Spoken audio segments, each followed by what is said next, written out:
नमस्कार मित्रों, मैं राममोहन उपाध्याय अपने YouTube चैनल वेदिका उपाध्याय में आप सभी का हार्दिक स्वागत करता हूं। मित्रों, आज की इस वीडियो में हम लोग भारतीय इतिहास एवं संस्कृत से संबंधित महत्वपूर्ण प्रश्नों पर चर्चा करेंगे। सभी प्रश्न आगामी परीक्षाओं government degree college, assistant professor history, government inter college, lecturer history, government inter college, LT गेट, सोशल साइंस सहित सभी परीक्षाओं के लिए काफ़ी महत्वपूर्ण है। हिस्ट्री टेस्ट सीरीज की यह 27वीं वीडियो है और इस वीडियो के सभी प्रश्न काफ़ी महत्वपूर्ण हैं जो कि government degree college assistant professor परीक्षा एंशिएंट हिस्ट्री में पूछे गए हैं। तो इसके पहले की वीडियो में हम लोगों ने सिंधु सभ्यता से मनका निर्माण की कार्यशालाएं किन स्थानों से मिली उस पर चर्चा कर लिया है। उसके आगे के प्रश्न आज देखते हैं। तो अगला प्रश्न है, ऋग्वेद में कितने अष्टक एवं अध्याय हैं? तो जो हमारा ऋग्वेद है उसमें 8 अष्टक और 64 अध्याय हैं। विकल्प ए हमारा सही आंसर है। जैसे कुल वेदों की संख्या कुल 4 है। सबसे प्राचीन वेद कौन सा है? ऋग्वेद है।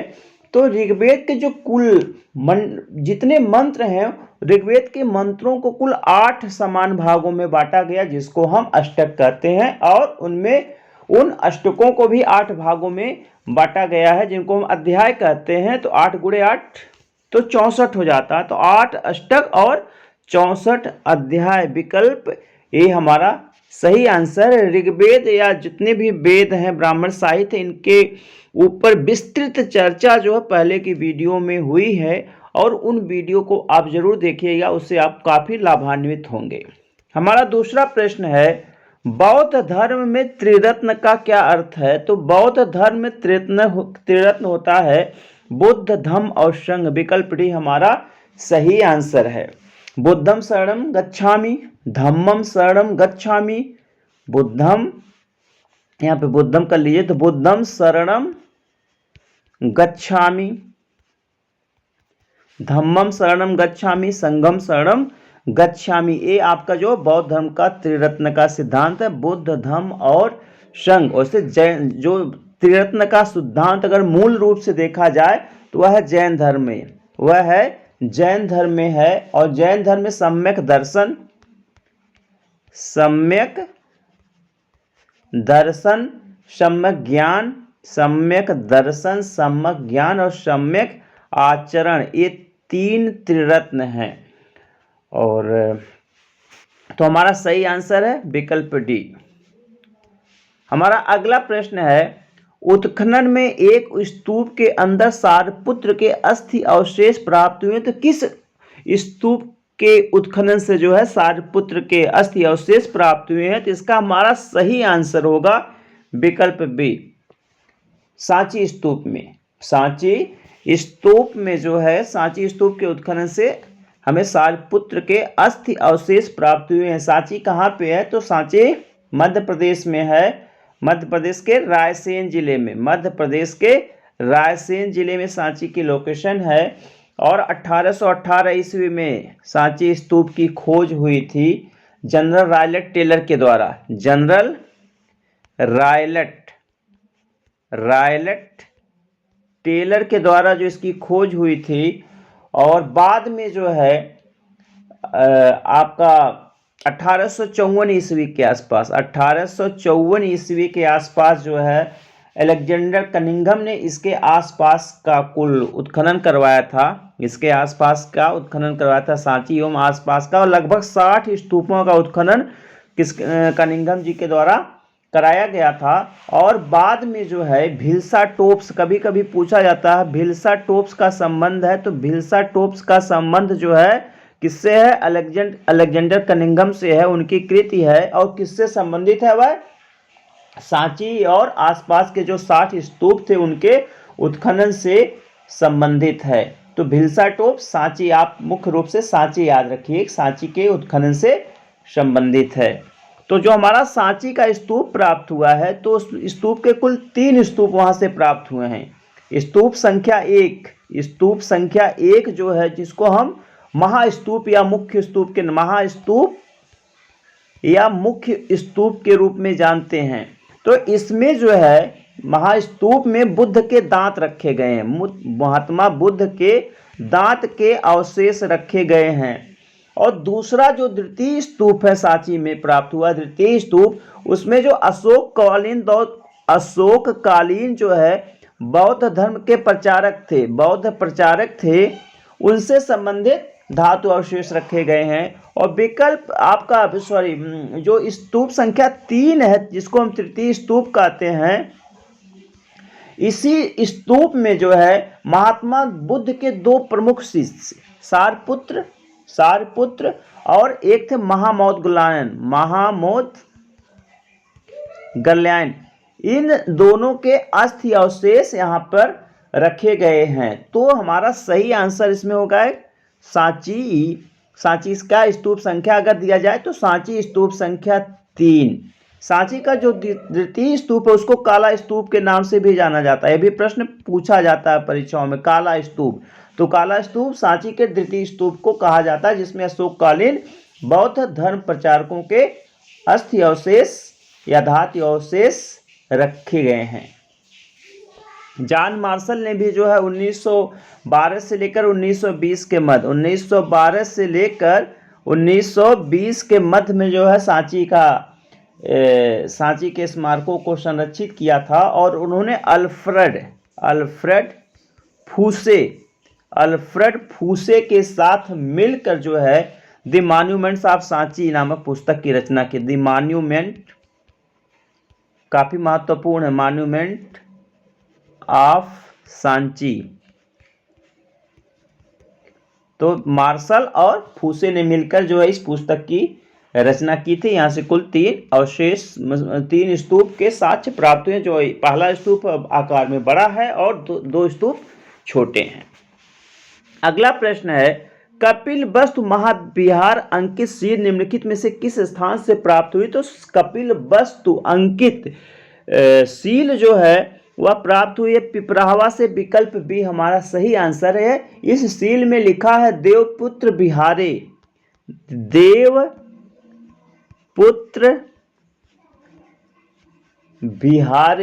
कपिल वस्तु, देवपुत्र बिहारे कपिल वस्तु भिक्षु संघना, देवपुत्र बिहारे कपिल वस्तु भिक्षु संघना या संघसा भी कहीं कहीं मिलता है। तो यह कपिल वस्तु अंकित सील कहां से प्राप्त हुई है? पिपरावा से प्राप्त हुई, जो उत्तर प्रदेश के किस जिले में? सिद्धार्थनगर जिले में, उत्तर प्रदेश के सिद्धार्थनगर जिले में अवस्थित है। विकल्प बी हमारा सही आंसर। अगला प्रश्न है, निम्नलिखित में से किस देवता को ऋग्वेद की 1/4 ऋचाएं समर्पित हैं? तो ऋग्वेद में कुल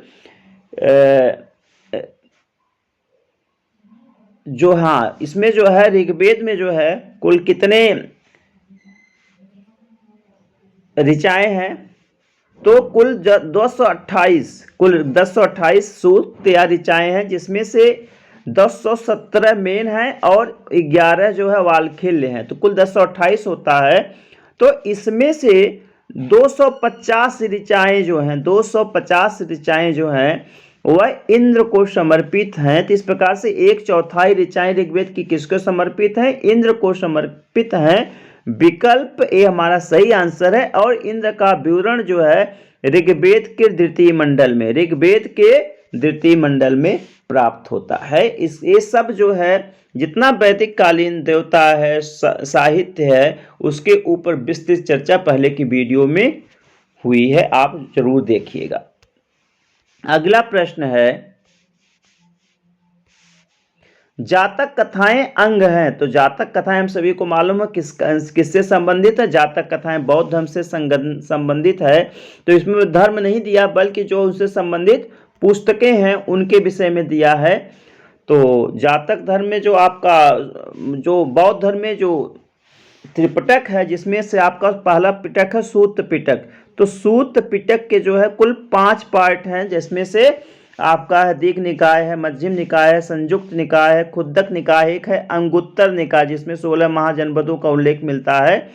तो आपका जो इसमें खुद्दक निकाय है, खुद्दक निकाय का पार्ट है जातक कथाएं। जातक कथाएं जो है महात्मा बुद्ध के पूर्व जन्म की कथाओं का विवरण उसमें मिलता है और उनकी संख्या जो है 563 के आसपास मानी जाती है, मतलब 550 प्लस इनकी संख्या है।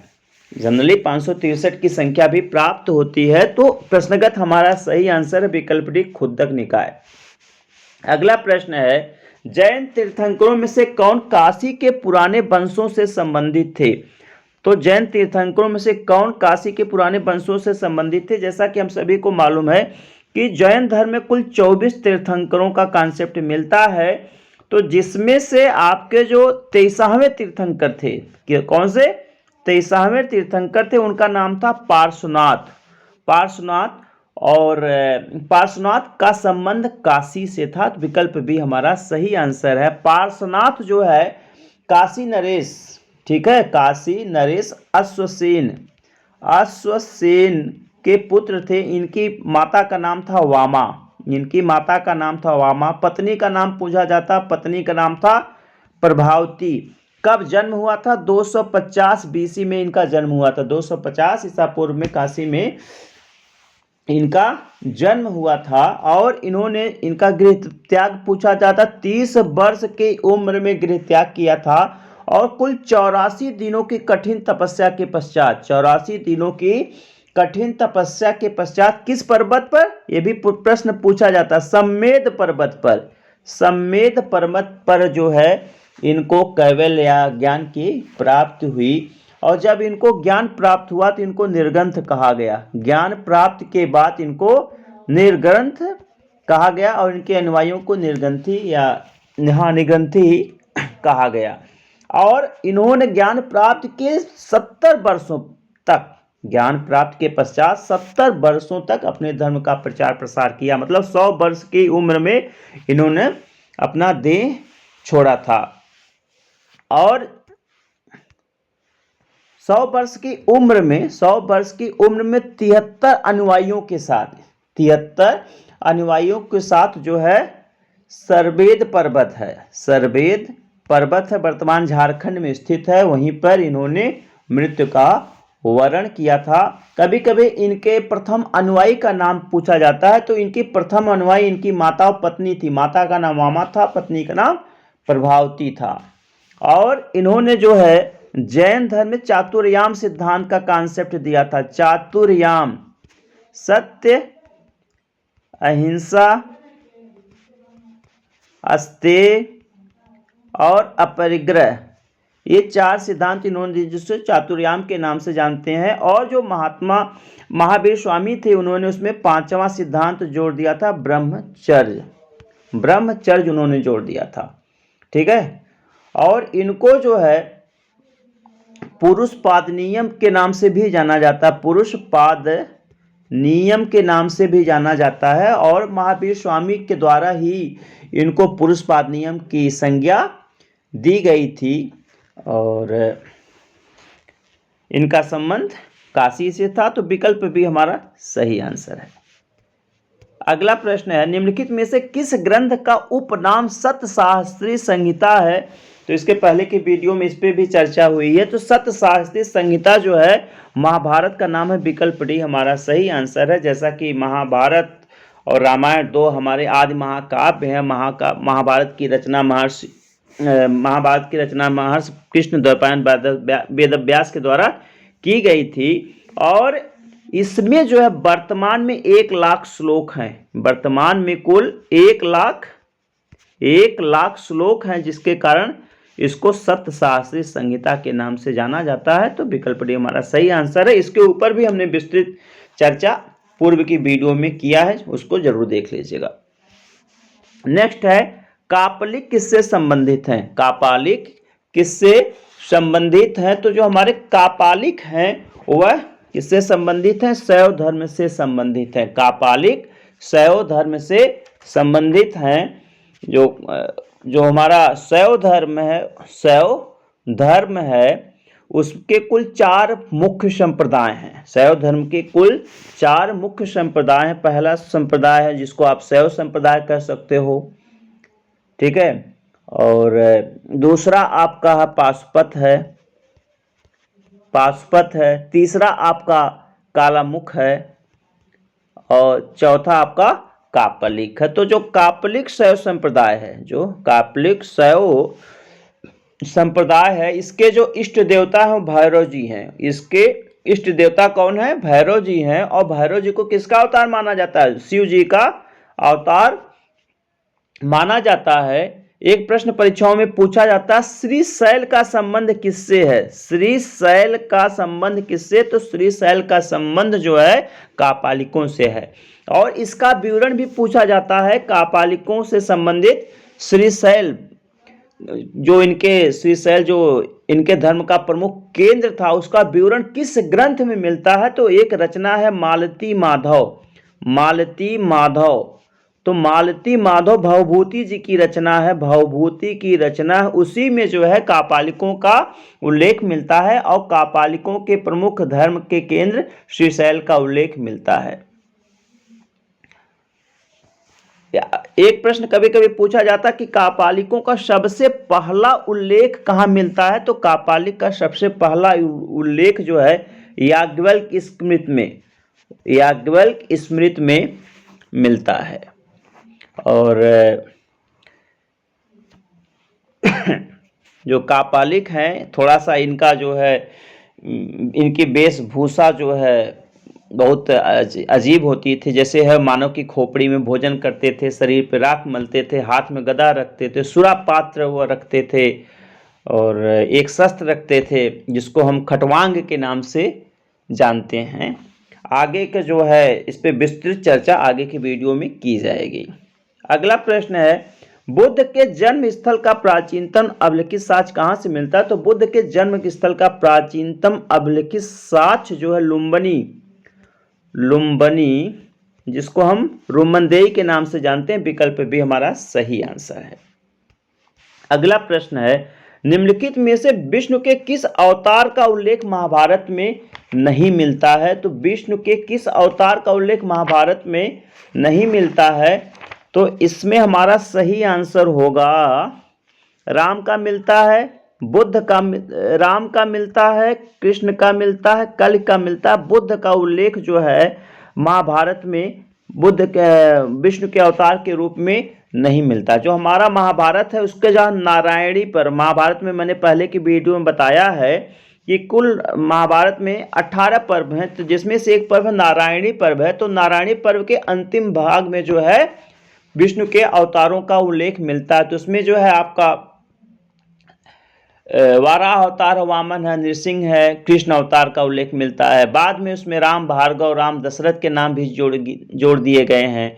फिर जो है हंस अवतार, कूर्म अवतार, मत्स्य अवतार, कल की अवतार, ये सब उसमें दिए गए हैं। तो राम, कृष्ण, कल की हो गए। बुद्ध अवतार का विवरण महाभारत में नहीं मिलता। विकल्प सी हमारा सही आंसर। अगला प्रश्न है, तृतीय बौद्ध संगीत में, तृतीय बौद्ध संगीत का संरक्षक कौन था? यहाँ पे संरक्षक पूछा जा रहा है। तो तृतीय बौद्ध संगीत का संरक्षक कौन था?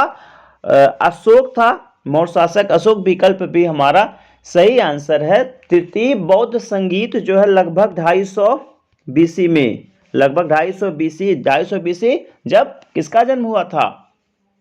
आपके पार्श्वनाथ, जैन धर्म के 23वें तीर्थंकर पार्श्वनाथ जी का जन्म हुआ था। तो उसी समय जो है तृतीय बौद्ध संगीत का आयोजन अशोक के समय में पाटलिपुत्र के अशोकाराम विहार में, पाटलिपुत्र के अशोकाराम विहार में इसका आयोजन हुआ था। और इसकी अध्यक्षता भी पूछा जाता है तो मोगल पुत्र तिस्य ने की थी, मोगल पुत्र तिस्य ने की थी। और कभी एक प्रश्न पूछा जाता है कि तृतीय बौद्ध संगीत का उल्लेख एकमात्र किस भारतीय पुस्तक में हुआ? तो सामंत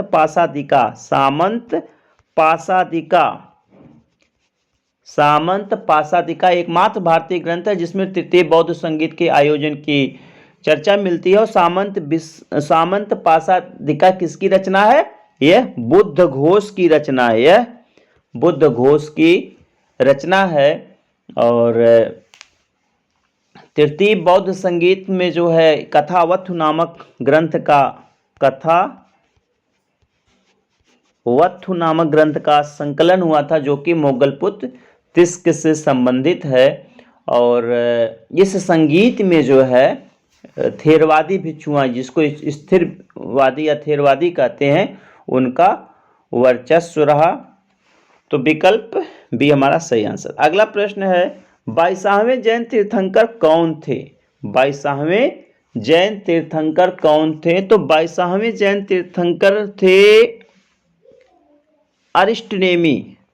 अरिष्टनेमी जो है 22वें थे, और नेमिनाथ थे 21वें, ऋषभ थे पहले, और पार्शनाथ थे 23वें। तो जो अरिष्टनेमी है वो 22वें तीर्थंकर थे। विकल्प डी हमारा सही आंसर है।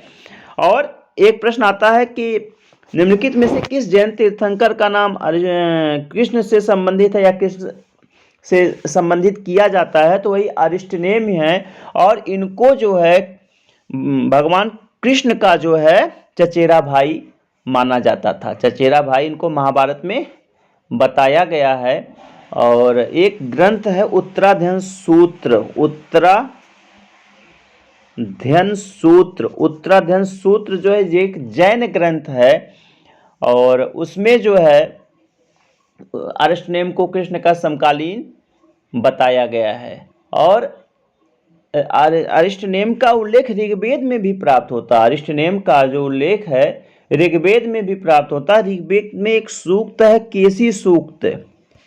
ऋग्वेद के 10वें मंडल में एक सूक्त है केसी सूक्त। तो इस केसी सूक्त में भी आपका अरिष्टनेम का उल्लेख प्राप्त होता है।